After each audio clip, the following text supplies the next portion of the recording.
Hello friends, कैसे हैं आप सभी लोग। डिवाइन लाइट्स एसोसिएशन टीम के हिंदी ग्रामर क्विज सेगमेंट में आप सभी का हार्दिक स्वागत है। लेकिन दोस्तों, इससे पहले कि हम आपके समक्ष हिंदी ग्रामर का ये क्विज सेगमेंट शुरू करें, हम आप सभी लोगों को आप सभी की दुआओं के लिए बहुत बहुत धन्यवाद देते हैं, क्योंकि यही वो दुआएं हैं जो हमारे जीवन में ढेर सारी चमत्कारिक खुशियां निरंतर भरती रहती हैं। साथ में जो आपका सपोर्ट है, जिसके वजह से हमारे कंटेंट्स ऑनलाइन और ऑफलाइन दोनों ही मोड्स में ज्यादा से ज्यादा लोगों तक पहुंचते हैं, उन्हें सराहा जाता है और साथ में लोग उनका भरपूर उपयोग करते हैं।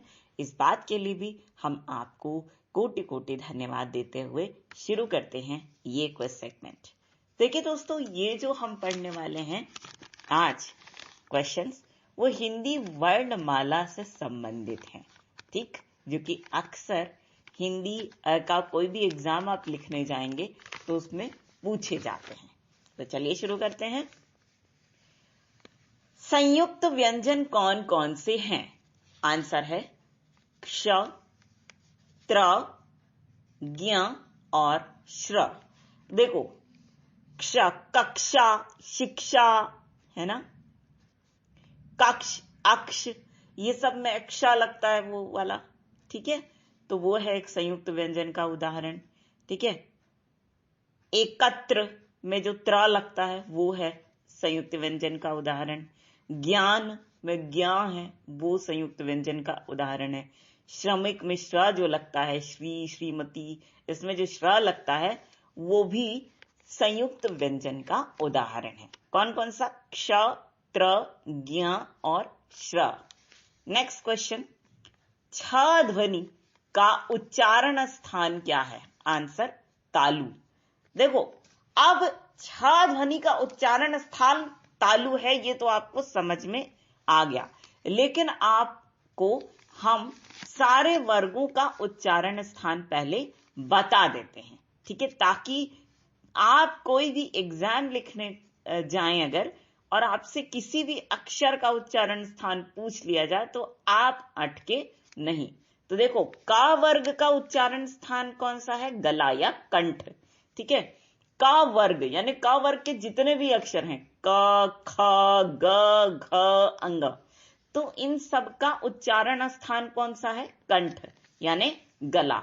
तो अगर आपसे कोई ये पूछ लेता है कि भाई घ का उच्चारण स्थान क्या है, तो आप क्या लिखेंगे? कंठ, क्योंकि वो घ जो है, आप ये सोचिए ना कि घ किस वर्ग के अंतर्गत आता है। ठीक है, तो आप ये देख रहे हैं कि क वर्ग के अंदर आया, तो क वर्ग के जितने भी अक्षर हैं उनका स्थान, उच्चारण स्थान क्या हो जाएगा? कंठ हो जाएगा। ठीक है, उसी तरह से च वर्ग का उच्चारण स्थान है तालु। ठीक है, यानी कि च, छ, ज, झ, इया।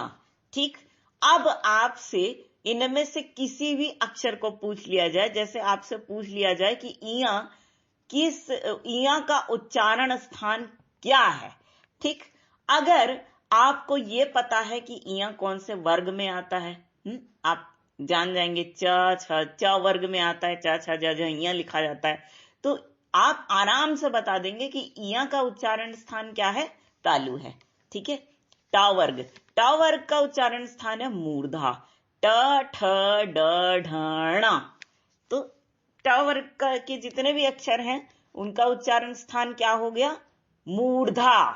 ठीक, अगर आपसे किसी एक अक्षर को उठा के पूछा जाए कि जैसे कि ढ का उच्चारण स्थान क्या होगा, पहले आप वर्ग देखिए, टा वर्ग है, बिल्कुल ठीक, तो उच्चारण स्थान क्या हो जाएगा? मूर्धा। और प वर्ग का उच्चारण होता है ओष्ठ। ओष्ठ का मतलब होता है ओठ। ठीक है, प, फ, ब, भ, म। ठीक, ये ओष्ठ से उच्चारण होने वाले व्यंजन है।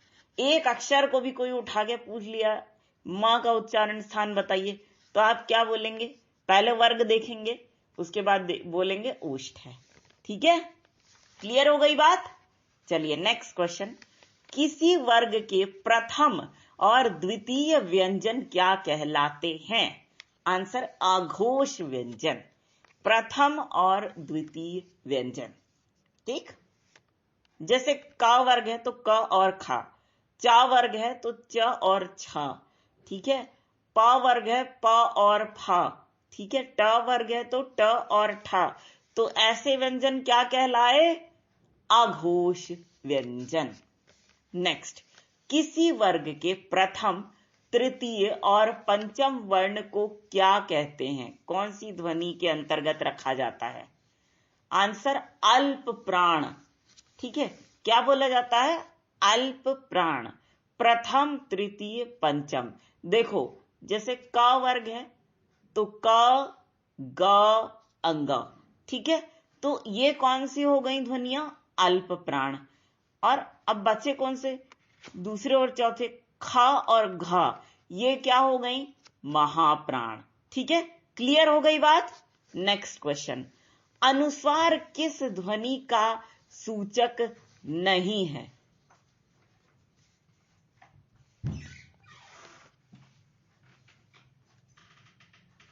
देखिए, अब आपका यहां पे ऑप्शन है, ऑप्शन ए य, ऑप्शन बी अंग, ऑप्शन सी अण और ऑप्शन डी य। ठीक, तो आंसर होगा यहां पे आपका ऑप्शन डी य। देखिए, यम गण नम, ठीक है, यम गण नम, ठीक है, मतलब का वर्ग का अंगा उठा लो, ये अनुस्वर में आ जाएगा। ठीक है, लिख लेते हैं उसका अनुस्वर। फिर चा वर्ग का इया, ठीक है, तो जितने वर्ग होते हैं उनका पांचवा अक्षर उठा लो। ठीक है, टा वर्ग का अणा, ठीक है, पा वर्ग का म। ठीक, ये सारी ध्वनियों में अनुस्वर का प्रयोग होता है। जैसे खंड है तो कई बार हम लिखते हैं खा अनुस्वर और डा, कई बार हम लिखते हैं खा आधा अणा और डा।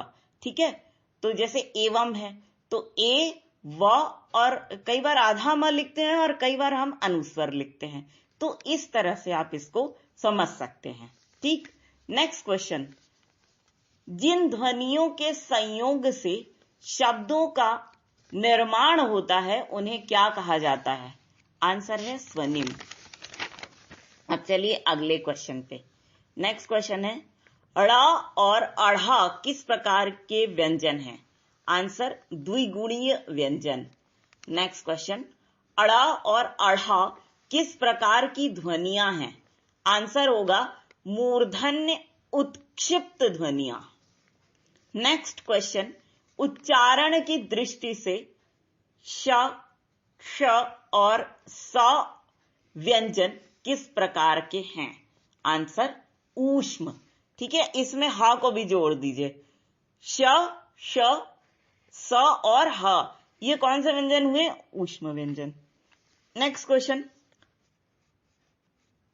य, र, ल और व किस प्रकार के व्यंजन हैं? आंसर है अंतस्थ व्यंजन। नेक्स्ट, वह कौन सा शब्द है जिसका अर्थ अनुरूप, उपयुक्त और उचित तीनों ही है? आंसर समुचित। नेक्स्ट क्वेश्चन, हिंदी के जिन वर्णों का उच्चारण करते समय केवल श्वास का प्रयोग किया जाए उन्हें क्या कहा जाता है? हिंदी के जिन वर्णों का उच्चारण करते समय केवल श्वास का प्रयोग किया जाए उन्हें क्या कहा जाता है? आंसर आघोष वर्ण। हम आपको बताए ही थे कि प्रथम और द्वितीय वर्ण किसी भी वर्ग के अघोष कहलाते हैं। ठीक है, तृतीय, चतुर्थ, पंचम ये सघोष कहलाए। ठीक, नेक्स्ट क्वेश्चन, हिंदी में मूलतः वर्णों की संख्या कितनी होती है?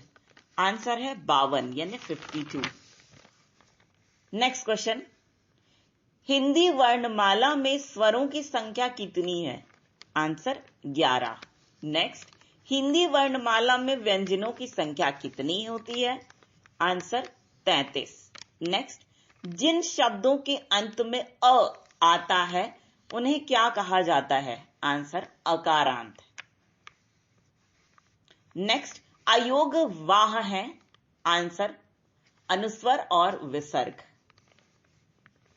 नेक्स्ट, ऐसा शब्द चुनिए जिसमें द्वित्व व्यंजन का प्रयोग हुआ हो, आंसर है बिल्ली। देखो, जैसे आप जानिए कैसे द्वित्व व्यंजन आप चुनेंगे। जैसे पहले आधा अक्षर जिसमें लिखा गया हो और उसके बाद पूरा अक्षर लिखा गया हो।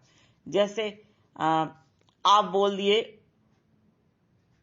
टिप्पणी, ठीक है, तो आधा प भी लिखा गया और पूरा प भी लिखा गया। इसमें कुत्ता, इसमें आधा त भी लिखा गया फिर पूरा त भी लिखा गया। बिल्ली, इसमें आधा ल भी लिखा गया पहले फिर पूरा ल लिखा गया। तो इस तरह के जो वर्ड्स होते हैं वो किसके अंतर्गत आते हैं? द्वित्व व्यंजन के अंतर्गत। नेक्स्ट क्वेश्चन है, अपभ्रंश के कितने प्रकार होते हैं? आंसर 25 प्रकार है। नेक्स्ट क्वेश्चन, ए और आई वर्ण क्या है, क्या कहलाते हैं? आंसर कंठ तालव्य वर्ण। ठीक है, ए और आई वर्णों का उच्चारण स्थान कौन सा होता है? कंठ और तालु दोनों। कंठ और तालु दोनों से बोले जाने के कारण इनको हम कंठ तालव्य वर्ण कहते हैं। नेक्स्ट, श, श, स और ह किस प्रकार के व्यंजन हैं? आंसर है ऊष्म संघर्षी व्यंजन। तो दोस्तों, इस तरह से हमारा हिंदी ग्रामर का ये क्विज सेगमेंट यहीं पर खत्म हुआ। लेकिन फ्रेंड्स, हम ऐसे नहीं जाने वाले हैं आपके पास से। हम तो आपके पास से एक गिफ्ट लेकर के जाएंगे और वो मेरा पूरा हक है, आपकी बहुत बड़ी सफलता का गिफ्ट। हमें लगता है कि आप हमें इसे देने से मना नहीं करेंगे। तो दोस्तों, लेकिन इसके लिए हम आप सभी की divine creative skills, divine immunity, divine happiness और डिवाइन विल पावर, इन सभी ताकतों से ये प्रार्थना करेंगे कि ये सभी ताकतें आप सभी लोगों को खुश रहने में, स्वस्थ रहने में, जो भी काम आपने निर्धारित किए या आपको दिया गया उसे बखूबी निभाने में, और साथ ही जो भी आप सोचते हैं उसे निष्ठापूर्वक करने में भगवान आपकी मदद करें, ये ताकतें आपकी मदद करें और आपको सफलता के उच्च शिखर पर निरंतर प्रतिदिन ले जाएं। तो दोस्तों, इसी बात के साथ हम आप सभी के ढेर सारे प्यार, जुनून, जज्बात और कड़ी मेहनत के साथ साथ आप सभी की उस कोशिश को भी दिल से सलाम करना चाहेंगे, जिसकी बदौलत न सिर्फ आप सभी नई नई ऊंचाइयों को छू रहे हैं, बल्कि साथ ही आप सभी हर क्षेत्र में अपनी सफलता का निरंतर झंडा गाड़ रहे हैं। तो दोस्तों, इसी बात के साथ पूरी डिवाइन लाइट्स एसोसिएशन टीम की ओर से हम आप सभी को कहना चाहेंगे दिल से प्यार भरा नमस्कार। फिनिश।